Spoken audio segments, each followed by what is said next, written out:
kelas telu. Dina iki putra putri sinau bab Pandhawa. Sapa iku Pandhawa? Ayo sinau bareng-bareng. Putra putri, sapa iku Pandhawa? Pandhawa ya iku putra 5 lanang kabeh. Ya iku ana Yudhistira utawa Puntadewa, Werkudara utawa Bima, Janaka utawa Arjuna, Nakula utawa Pinten, lan Sadewa utawa Tangsen. Bapake Pandhawa asmane Pandhudewanata, déning ibune Pandhawa yaiku ana Dewi Kunti lan Dewi Madrim.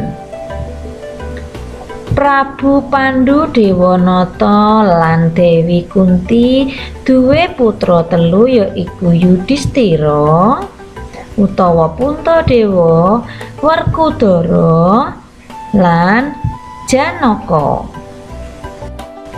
Déning Prabu Pandhudewanata karo Dewi Madrim duwé putra loro kembar yaiku Nakula lan Sadewa. Pandhawa sing tuwa dhéwé jenenge Puntadewa, jeneng liyane Yudhistira. Puntadewa duwé sifat sing wicaksana. Ciri-cirine Puntadewa yaiku rambuté gelungan rapet, raine katon alus.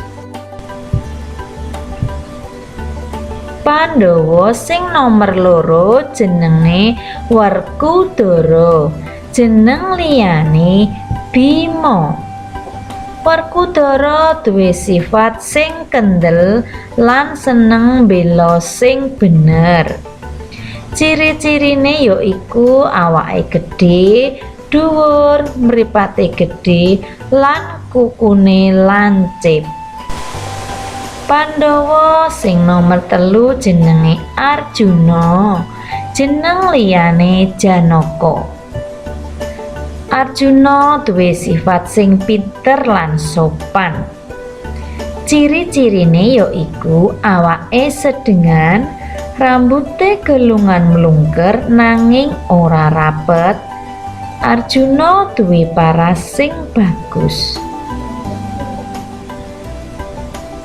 Pandhawa sing nomer 4 lan nomer 5 iku kembar, yaiku Nakula lan Sadewa.